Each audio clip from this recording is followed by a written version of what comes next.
Hi guys, welcome to Sanvi creations Tirupati. So మనం ఇవాళ Devara movie గురించి చెప్పుకుందాము. ఈ మూవీ ఎలా ఉండబోతుంది అని ప్రతి ఒక్కరిలో ఒక యాంగ్జైటీ ఉంది. త్రిబుల్ తర్వాత ఎన్టీఆర్ నుంచి వస్తున్న ఈ మూవీ మీద ఎన్నో అంచనాలు ఉన్నాయి అభిమానులకి. అండ్ ఇంకొక విషయం ఏంటంటే, ఆచార్య లాంటి డిజాస్టర్ ఇచ్చిన కొట్టాల శివతో ఈ మూవీ చేస్తున్నారు ఎన్టీఆర్ గారు. సో దాని మీద కూడా కొన్ని అంచనాలు ఉన్నాయి అండ్ కొన్ని రూమర్స్ ఉన్నాయి.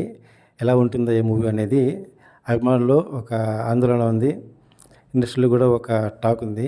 ఎందుకంటే ఆచార్య లాంటి డిజాస్టర్ ఇచ్చిన కొట్టాల శివతో చేసిన మూవీ కాబట్టి ఎలా ఉండబోతుంది అనేది ప్రతి ఒక్కరిలో ఒక ఉత్సాహం ఉంది, ఆందోళన ఉంది. చూద్దాం.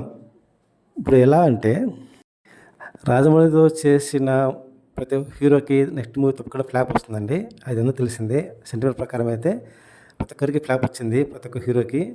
అలాగే ఇంతకుముందు రాజమౌళి గారు ఎన్టీఆర్తో తీసిన స్టూడెంట్ నెంబర్ 1 తర్వాత శుభు ఫ్లాప్ అయింది.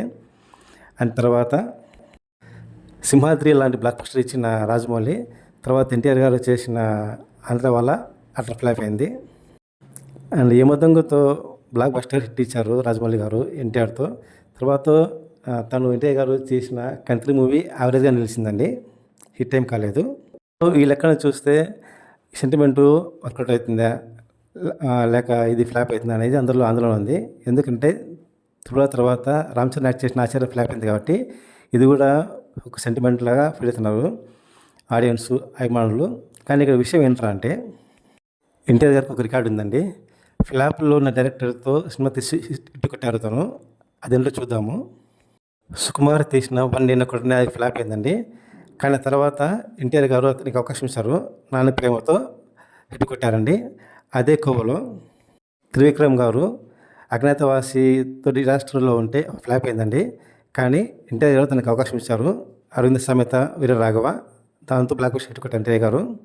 సో ఆ సెంటిమెంట్ చూసుకుంటే కనుక ఇప్పుడు ఎలా ఉందంటే, ఫ్లాప్లో ఉన్న కొట్టాల శివకి ఇది కూడా ఒక హిట్ పడుతుందని ఒక సెంటిమెంటు ఉంది. సో రాజమౌళితో తీసిన ప్రతి ఒక్క హీరోకి నెక్స్ట్ ఫ్లాప్ అవుతుంది. కానీ ఇక్కడ ఏంటంటే, ఇంకో సెంటిమెంట్ ఏంటంటే, ఎన్టీఆర్ గారు ఫ్లాప్లో ఉన్న డైరెక్టర్కి అవకాశం ఇస్తారండి, తర్వాత సినిమా హిట్ అవుతుంది. సో ఇదే చూస్తుంటే కనుక ఈ దేవర బ్లాక్ బస్టర్ హిట్ కావచ్చని సెంటిమెంటల్గా తెలుస్తూ ఉంది. మరి మీరేమనుకుంటున్నారు? మీ అభిప్రాయం ఏంటి? కామెంట్లో చెప్పండి. బెస్ట్ ఆఫ్ లక్ ఎన్టీఆర్ గారు అండ్ కొట్టాల శివ గారు. Thank you. All the best for all.